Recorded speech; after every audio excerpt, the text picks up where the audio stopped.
Bonjour et bienvenue. Aujourd'hui, on va plonger dans un univers fascinant et pourtant invisible, celui des systèmes qui, à chaque seconde, gouvernent nos mouvements, nos apprentissages et même la perception qu'on a de nous-mêmes. On va explorer ensemble cette incroyable architecture cachée qui nous connecte au monde. Allez, pour commencer, une question qui a l'air toute bête. Combien ça nous coûte, physiologiquement, de simplement nous tenir debout? C'est un geste qu'on fait des milliers de fois par jour sans y penser, mais vous allez voir, pour notre corps, ce n'est pas gratuit du tout. Et oui, des études très sérieuses le montrent. Le simple fait de passer à la verticale demande un effort constant. Le cœur s'accélère, la pression artérielle monte.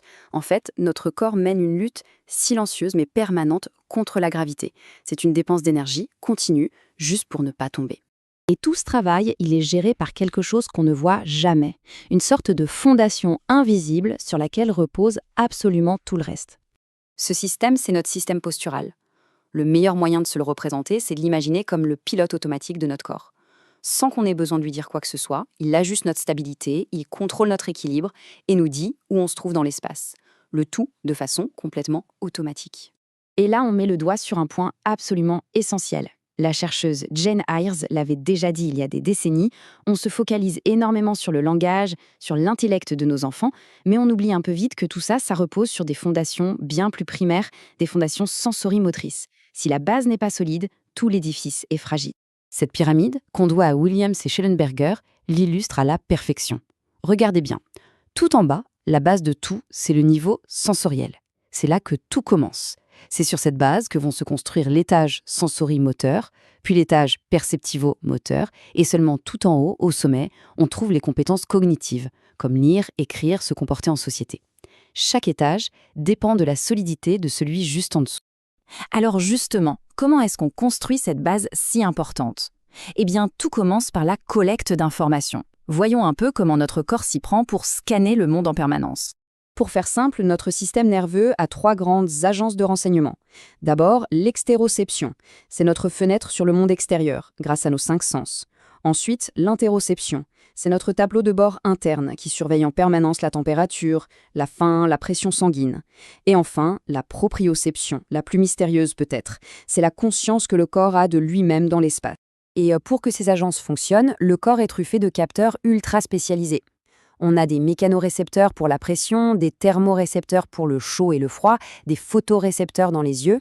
Bref, c'est un véritable réseau d'espionnage interne qui collecte des millions de données chaque seconde et les envoie au quartier général. Et ce quartier général, ce grand chef d'orchestre, c'est bien sûr notre cerveau.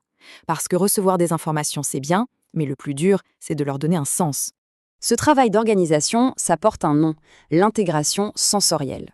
En gros, c'est la capacité incroyable du cerveau à prendre tout ce flot d'informations brutes, à faire le tri, à filtrer, à organiser, et au final, à construire une réalité qui soit cohérente. C'est ce qui nous permet de réagir de façon adaptée, que ce soit par un geste, une émotion ou un comportement réfléchi. Et là, il faut bien comprendre une chose. Cette intégration, c'est la condition sine qua non de tout le reste. C'est le socle. Si le cerveau n'arrive pas à construire une carte fiable du monde et de notre place dans ce monde, alors un sentiment profond d'insécurité s'installe.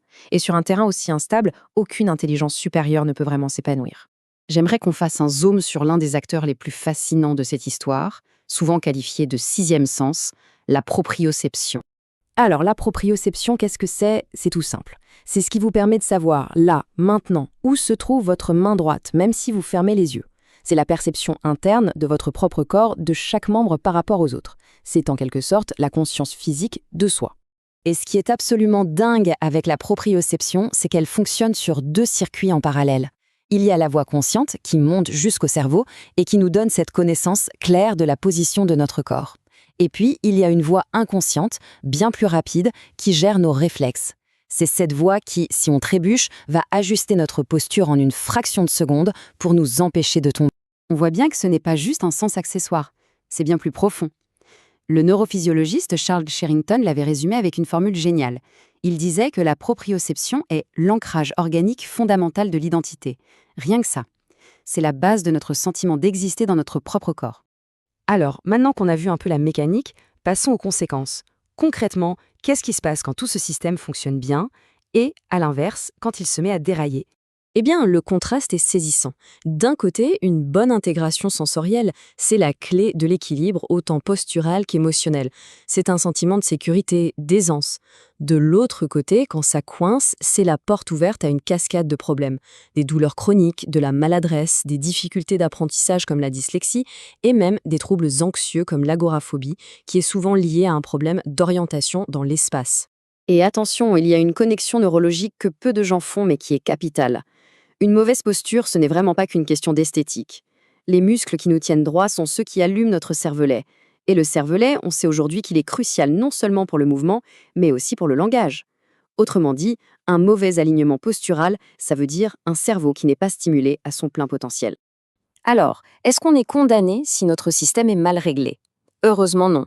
La bonne nouvelle, c'est qu'on peut agir. Des approches comme la posturologie montrent qu'en stimulant correctement les bons capteurs, notamment sous les pieds et au niveau des yeux, on peut comme rebooter le système. Le corps retrouve alors de lui-même un alignement optimal, sans effort conscient, et les bénéfices se font sentir à tous les niveaux. Mouvement, apprentissage et même bien-être général. Pour conclure, je crois que cette phrase de Danis Bois résume tout à la perfection. Notre conscience sensorielle, c'est ce qui définit les frontières de notre être. Une partie de notre corps qu'on ne sent pas, qui n'envoie pas d'informations claires au cerveau, c'est en quelque sorte une partie de nous-mêmes qui n'existe pas tout à fait. Ce qui nous laisse avec une question fondamentale. Une question à se poser à soi-même. Est-ce qu'on est bien connecté à notre propre corps? Est-ce qu'on est bien ancré dans notre réalité physique? Finalement, la qualité de cet ancrage est peut-être bien la clé la plus importante de toutes pour notre bien-être.